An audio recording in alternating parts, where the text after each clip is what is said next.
Hey everyone, welcome back to some new r/Tales from the Tech Support. I hope you had a great day. The first story is not about any revenge or compliance, it is simply about making people happy. It's called A Hug Heard Around the Company. I was thrust a laptop by an angry executive early this morning. He was complaining that his laptop had locked up again. Normally, we have a ticketing system in place for any and all tech issues. However, when an executive wants something, he bypasses the system.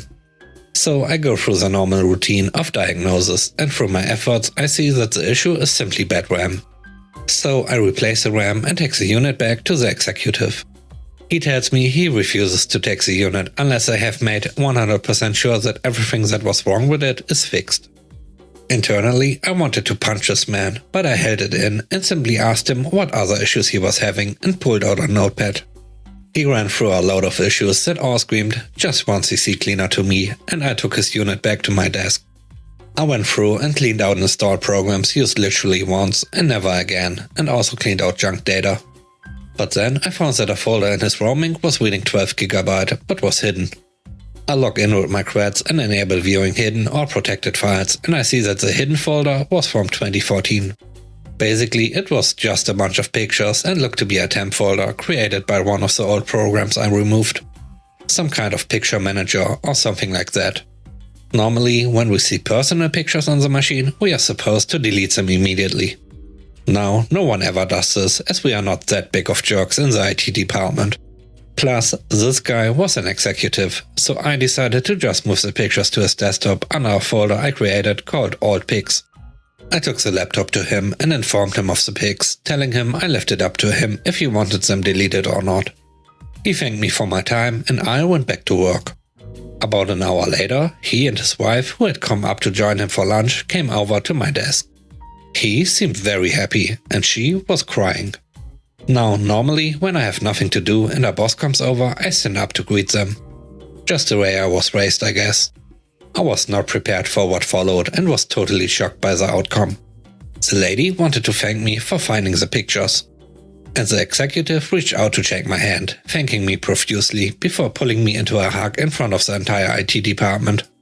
I awkwardly hugged him back and he let me go embarrassed. My eyes are wide flabbergasted and totally unprepared for this extremely out of character moment from this guy. Barely able to hold back the tears, his wife tells me that the pictures I recovered were thought to be lost. In 2012 their little son had died and the pictures I recovered were taken a year prior. Because of a house fire a few years ago, they thought they lost every last photo of their son. Apparently, those were the photos I had recovered. His wife reached out to hug me. And everyone in the IT department stared at their screens, hard with puffy eyes, as we were all not expecting this kind of emotional event today. My boss came out of his office to personally thank me. He forwarded an email chain to me ahead of a company-wide email that the CEO sent out, basically retelling the tale while naming me personally. He threw in words about striving for excellence and the unexpected results of everyday excellence. I had to turn off my Skype for Business as the messages kept coming in, one after the other. My boss told me to take my lunch early since the flood of messages was making it hard to do my job. The next story is called Not a Computer Person. This happened a couple of weeks ago. I work at an out-of-hours IT desk. We support multiple businesses after hours when the IT team leaves for the day. It's 11:30 PM and I get a call through from my least favorite business we support. We have no system access and very little in the way of documentation. Their calls are renowned for being a pain to deal with. Service desk, how can I help? Oh, hello, I'm not able to print. Okay, any error messages? Any signs of life from the printer? Now hold on, I'm not a computer person, so you will need to use simple terms. What happens when you print? Nothing happens, that's why I'm calling you. Do you see any messages appear on the screen when trying to print? No. I have a particularly low tolerance for these kinds of callers who are unable to provide even basic details. This guy was also coming across as very condescending. Is your printer turned on? Can you see any lights? Of course. Can you walk me through what you generally do to print something? I'm not a computer person, so you'll need to be more clear. Tell me how you would usually print. Look here, I don't really understand what you're asking me. What would you usually do to print? I don't understand you. Okay, sir, I'd like to connect remotely to your computer so I can see what's on the screen. Is that okay? This is all very complicated. I'm not sure what you want me to do. I would like to access your computer so I can see what's wrong. I'm sorry, can you explain that more clearly? I'm not sure how much clearer I can actually be with this. I need to remotely connect to try and fix this for you. Look, this is terribly unfriendly for people who aren't technically savvy like myself. Why can't you fix this? I'm trying to help you and fix it, but you haven't been able to provide a great amount of detail on the issue. So I would like to remotely connect to take a look myself. I'm not familiar with these technical terms. This is very hard. I don't understand why you have people if you can't help people who aren't technically savvy. I'm trying to help, however, as it's out of hours, our scope is limited. I need to remotely connect to see what's going on. I respect that you are not technically savvy, but at the same time, we do expect a certain level of existing knowledge from users in order to be able to provide our support service after hours.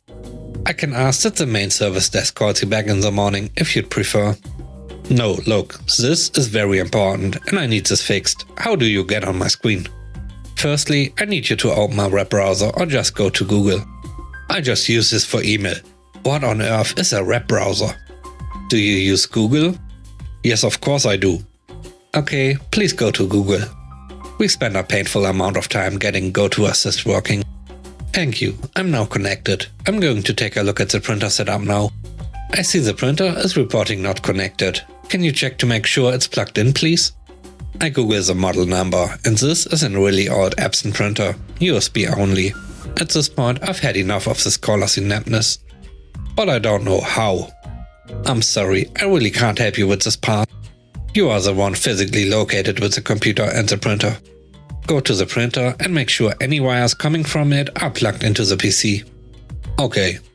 Several minutes later, I hear the unmistakable sound of a device being connected in Windows.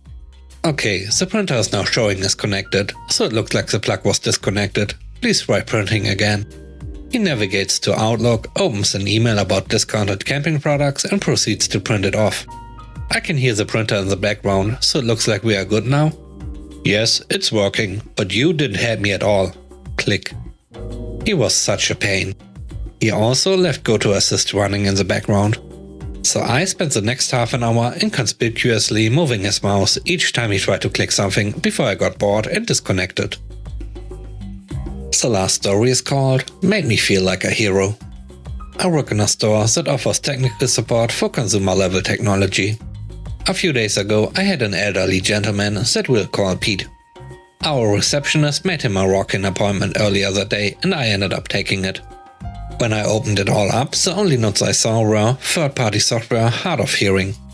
I walked up to Pete and greeted him, saw that he was staring at my lips as to read them, then I asked if he knew American Sign Language. I've been trying to learn ASL as a sort of a side hobby for a few months now. Pete signs yes, and we continue the conversation in Sign. Turns out the issue is with Skype, which keeps crashing on his roughly 5-year-old tablet, and he's been having difficulty video calling his wife, who is deaf. She lives on a different continent. She traveled there for a temporary work opportunity and would be there for 2 years. This being the midway point, it's now been 1 year since Pete has seen his wife. Skype is the only way they both know how to communicate efficiently long distance, as neither are comfortable with email or other text-based services. As I go through verifying that he knows his password and making sure there's a backup of his device, Pete and I are signing back and forth and his face was completely lit up. I felt so good to be able to, albeit slowly, speak with him in his language and give him the time he deserved, even if his reason for visiting us had little to do with our physical product. Once everything was verified and backed up, I uninstalled Skype and reinstalled it, had Pete sign in and used Skype's test call to ensure it wouldn't crash. The test call went through fine. Sweet. I looked down to write a few extra notes and began to hear some coughs. I looked up and there was Pete, crying while raving to his wife through Skype. Pete called her and she picked up. He introduced me to her and told me that it had been 3 weeks since they heard from each other. I stepped away to give them a moment alone. It's moments like these that keep me going as a technician. Even though I barely touched Pete's tablet, fixing it made me feel like a hero. It's been a few days and I can still see his smile. And that's it for today's video. I hope you enjoyed it. If you did, please don't forget to click the like button. And if you're new here, don't forget to subscribe. Let me know what you think about this episode in the comment section below. Have a great day. Bye bye.